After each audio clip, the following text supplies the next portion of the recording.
Allahu Azza wa Jalla thot, fala tuzakku anfusakum, inna Allaha ya'lamu liman ittaqa. Mos lavdoni veten e ju, se Allahu e din se kush për ju është i devotshëm. Lavdimi është i ndaluar. Ka disa hadithe që pejgamberi alayhis salam tregon disa veçori që i ka si pejgamber. Për shembull thot, unë jam biri më i mirë i Ademit alayhis salam. Pastaj çysha vazhdon, thot wala fakhr, po s'kam qëllim lavdimin me këtë çështje. E kam qëllim me ju tregu se Zoti obligoj me ju tregu, ose jam vula në gjithë pejgambersisë, wala fakhr, po s'kërkoj prej kësaj lavdim.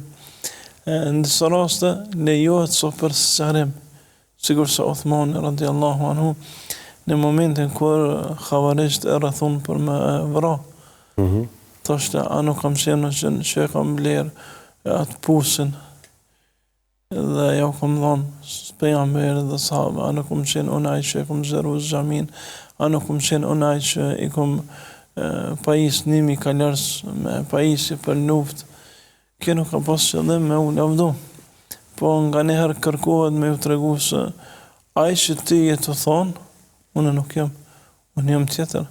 Dhe është detyruar me thonë xhavarejve se unë nuk jam që kum tradhu fen, unë nuk jam që kum lanë gjykimin me Zotin, por unë jam që kum kontribu dhe kontriboj edhe në këtë moment ashtu siç kam qenë më herët. Shumë raste të limitune lejohet kjo më u përdor. Por në shumicën e rasteve sot që jena, fatkeqësisht kjo smundje na ka godit gjithë neve. Shpesh herë po them që edhe ata që falen, edhe ata që janë të përkushtuar, nuk shpëtojnë prej kësaj smundje. Është smundje që të jep një kënaqësi të veçantë, kusht të cilës është marrëmendse në botën tjetër. Për momentin është një lloj kënaqësie, kur njeri fillon me pa veten më mirë se të tjerët.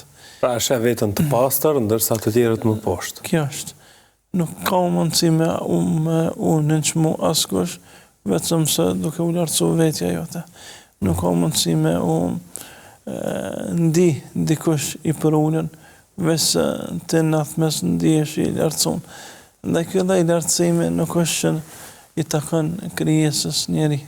Kjo i takon vetëm Allahut Azza wa Jall.